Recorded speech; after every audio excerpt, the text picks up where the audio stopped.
How are you lovely people doing today? My name is John and welcome to another episode of the Zombie Storyline Q&A. In this series, I take your questions about the zombie storyline and I answer them. Whether it be a big, a small, or a simple question, I'm more than happy to answer it. So go ahead, leave your questions down below. Maybe I'll see it and hey, maybe I'll answer it. You may even be in the next episode. If you want, there are two ways you can submit your questions. The first way is to tweet me at JohnnyJ25. I'm always checking my Twitter, and it's one of the best ways to get in touch with me. Another way you can submit a question is to leave it down in the comments below. I do go through all the comments, and I guarantee your question will get seen. Without further ado, let's get rocking and rolling with the episode. So today's episode comes from a question Grieving Legacy left, and he asks, does the Sliquifier have a backstory? I don't believe that the Sliquifier specifically has a backstory. Now there is the theory that, well, maybe the Sliquifier had been created at some point by somebody, and then the gun got disassembled. Our characters then stumbled upon many of the parts and reassembled the disassembled Sliquifier.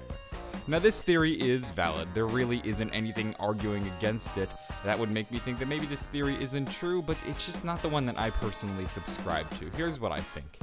The players were just scrounging around for different parts trying to assemble some kind of weapon to help them fight off the hordes of zombies, and what they created was the Sliquifier. They didn't intend to build the Sliquifier, they didn't know about the Sliquifier, it just kinda happened. A lot of you asked the same question in relation to other buildables as well as the jet gun, and I think that's just the case. I don't think there's anything specific or inherently important about these weapons. I think it's just the fact that they were almost accidentally built, like they weren't intended to be built.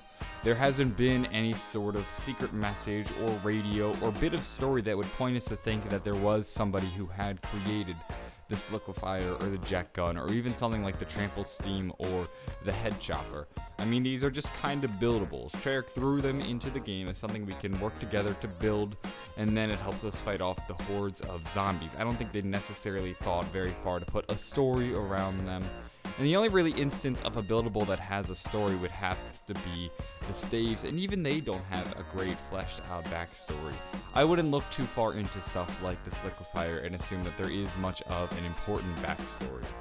Anyway, that's about it for this week's episode of the Zombie Storyline Q&A Quickie. If you guys enjoyed the video, maybe give it a like, possibly subscribe. I upload multiple Zombie Storyline Q&As every week, and if you enjoyed this one, I'm sure you'll love the next one. Anyway, I'm gonna go. Have a fantastic day, and bye.